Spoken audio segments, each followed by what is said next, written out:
नमस्ते दोस्तों। जब भी हमारे घुटनों में दर्द होता है तो ऐसे समय पर हमें विटामिन डी, कैल्शियम और पेन किलर ऑइंटमेंट्स हाथ में दिए जाते हैं और उस घुटने के दर्द को कंट्रोल करने की कोशिश की जाती है।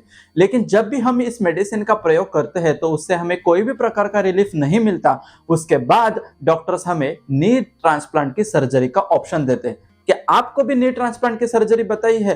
अगर आपको भी घुटना में दर्द है और आपके भी कार्टिलेज में डैमेजेस होने की वजह से वहां का दर्द कंट्रोल नहीं हो पाता, तो आज का वीडियो आपके लिए बहुत ही इंपॉर्टेंट। तो आज के वीडियो में आज ऐसे ही आयुर्वेदिक कॉम्बिनेशन के बारे में हम बात करेंगे कि जिसको यूज करने के बाद आपको पुराना से पुराना घुटनों का दर्द होगा तो वो डेफिनेटली खत्म हो जाएगा।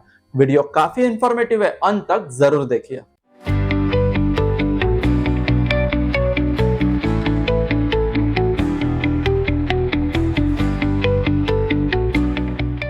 हेलो फ्रेंड्स, मैं डॉक्टर रुपेश आमले और पिछले 12 सालों से मैं प्रैक्टिस कर रहा हूँ नवी मुंबई में।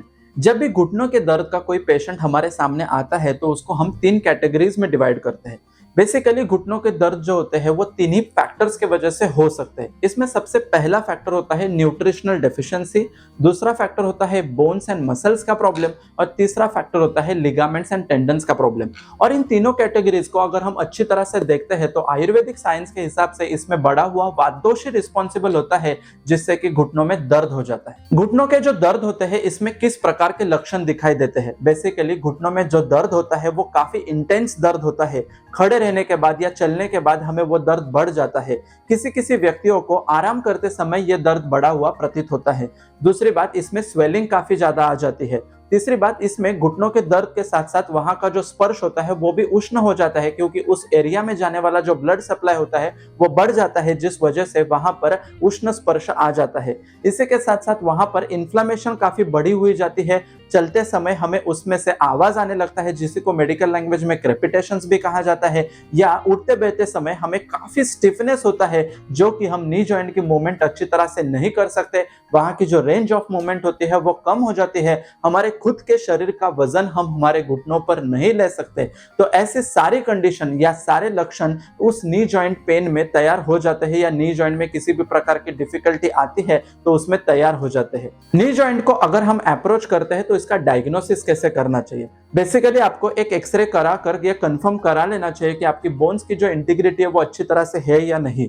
अगर हमें एक्सरे में कुछ बातें क्लियरली पता नहीं चलती हैं तो हम एमआरआई ऑफ नी जॉइंट कर सकते हैं, जिससे कि हमारे bones, muscles, ligaments, tendons, meniscus के बारे में हमें अच्छी तरह से जानकारी मिल जाती है, जिससे कि हमारे नी जॉइंट में ऑस्टियोआर्थराइटिक चेंजेस या ऑस्टियोफाइटिक चेंजेस डेवलप हुए हैं या नहीं, इस बात का हम निष्कर्ष करा सकते हैं। और डायग्नोसिस एक बार कंफर्म हो जाए तो उसी के अनुसार इसका ट्रीटमेंट भी शुरू हो जाता है। नी जॉइंट की जब आयुर्वेदिक ट्रीटमेंट की बात आती है तो हमें 3 मेडिसिन काफी यूजफुल होते हैं और इनको यूज करना ही चाहिए। इसमें सबसे पहला मेडिसिन होता है सहचरादि काढ़ा। अगर आपको कोई भी प्रकार का नी जॉइंट का पेन पुराने टाइम पर लगे हुए मार के वजह से होगा, या आपके शरीर में बढ़ा हुआ वातदोष के वजह से आपके कार्टिलेजेस डैमेज हुए हैं, आपके नी जॉइंट का जो फ्लूइड है वो कम हो चुका है, आपके नी जॉइंट के जो एंड्स होते हैं उनमें घिसावट होने की वजह से वहां पर क्रेपिटेशन जैसा साउंड प्रोड्यूस होता है, नी जॉइंट जो होता है वो एक दूसरे के ऊपर टच होने लगा है, तो ऐसे सारे कंडीशन पर हमारे शरीर का जो वातदोष है उसको अगर हम कंट्रोल करते हैं तो हमारे शरीर में रीजनरेटिव चेंजेस डेवलप होना चालू हो जाते हैं। और इसमें सबसे बढ़िया काम करता है सहचरादि काढ़ा। आयुर्वेद में बताया हुआ सहचरादि काढ़ा ये केवल 3 हर्ब्स का कॉम्बिनेशन होता है। इसमें सबसे पहला हर्ब होता है सहचर, सुरदारू और सनागर। Basically in 3 combination of herbs को अगर हम इक्वल क्वांटिटी में लेते हैं और इनका पाउडर फॉर्म में बनाकर काढ़ा लेते हैं तो इनके काढ़े के प्रभाव के वजह से हमारे शरीर में बढ़ा हुआ वात दोष जो होता है वो इमीडिएटली कंट्रोल में आने लगता है। लॉन्गर ड्यूरेशन तक जब इस काढ़े का प्रयोग हो जाता है तो घुटनों से आने वाला आवाज, घुटनों में होने वाली सूजन, घुटनों में होने वाला दर्द, वहां पर जो होने वाला रेडनेस है वो भी कंट्रोल में आने लगता है। सहचरादि काढ़ा का प्रयोग हमें 15 ml की मात्रा में सुबह के समय और 15 ml की मात्रा में शाम के समय कराना चाहिए। इन्हीं 3 कॉम्बिनेशन का हर्ब्स हमने एक पैकेट में किया है और उसी को नाम दिया है सहचरादि काढ़ा। बेसिकली इस सहचरादी काढ़ा का प्रयोग अगर हम डिकॉक्शन फॉर्म में करते हैं तो उसका काफी अच्छा रिजल्ट हमारे शरीर पर आता है। इसी सहचरादी काढ़ा को हमें अपान वायु के समय यानी खाने के पहले हमें लेना चाहिए, जिससे कि इसका डायरेक्ट प्रभाव हमारे नी जॉइंट के ऊपर असर करता है। नी जॉइंट में होने वाले जितने भी डीजनरेटिव चेंजेस होते हैं वो सहचरादी काढ़ा के प्रयोग की वजह से कंट्रोल में आने हुए लगते हैं। और सहचरादी काढ़ा आयुर्वेद में बताया हुआ ऐसा वातनाशक काढ़ा है जिससे कितना भी पुराना घुटनों का दर्द हो वो कंट्रोल में आ ही जाता है। इसमें दूसरा मेडिसिन होता है टैबलेट निर्गुंडी।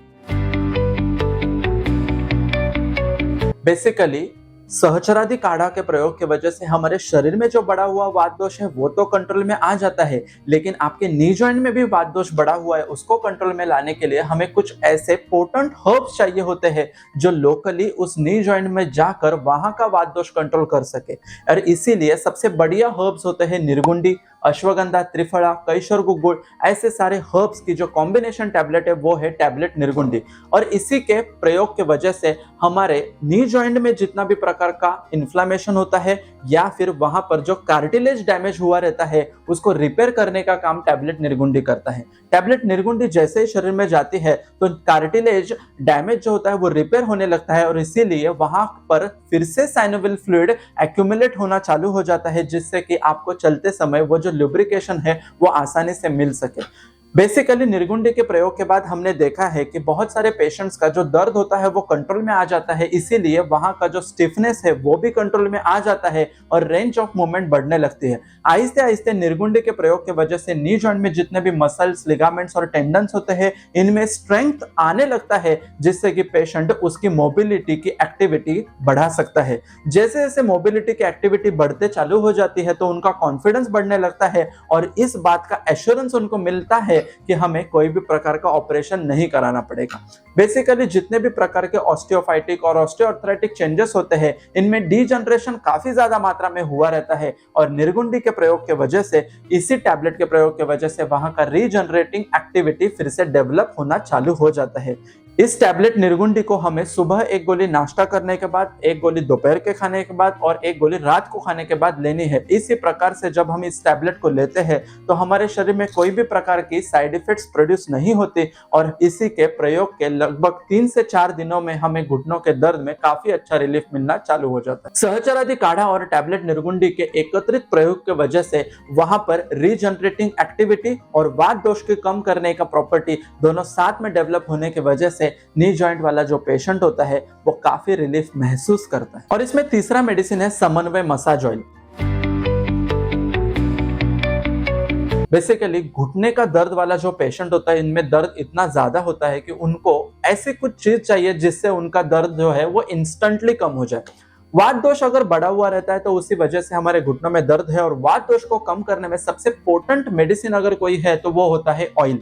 ऑयल फॉर्म में कोई भी मेडिसिन अगर हमारे घुटनों के ऊपर लगा दिया जाए तो उससे उसका एब्जॉर्प्शन अच्छी तरह से होता है और उसी वजह से वहां का वात कम होने लगता है। और इसी ऑयल में अगर कुछ ऐसे हर्ब्स मिक्स कर दिया जाए कि जिससे उस जगह का वात इमीडिएटली कंट्रोल में आ सकता है तो वो है समन्वय मसाज ऑयल। समन्वय मसाज ऑयल में बेसिकली हर्ब्स होते हैं, इसमें काफी अच्छा मात्रा में नीलगिरी होता है, सरसप होता है, कर्पूर होता है और वातनाशक द्रव्यों के सैचुरेशन के साथ इस ऑयल को तैयार किया होता है। इसी के 1-2 एप्लीकेशन से ही हमें काफी अच्छा रिलीफ मिलना चालू हो जाता है। समन्वय मसाज ऑयल जैसे ही घुटनों के ऊपर अप्लाई किया जाता है तो उस वजह से वहां पर होने वाला जो इन्फ्लामेशन होता है, वहां पर जो स्टिफनेस आई हुई रहती है वो कंट्रोल में आती जाती है और इसी वजह से हमारे घुटनों में दर्द में काफी रिलीफ मिल जाता है। तो आप भी अगर घुटनों के दर्द से परेशान हो, अगर आपको भी नी ट्रांसप्लांट सर्जरी का ऑप्शन बता दिया हो तो ये वीडियो तक अगर इस पॉइंट तक आप आए हो तो इस 3 मेडिसिन को आप जरूर ट्राई देना।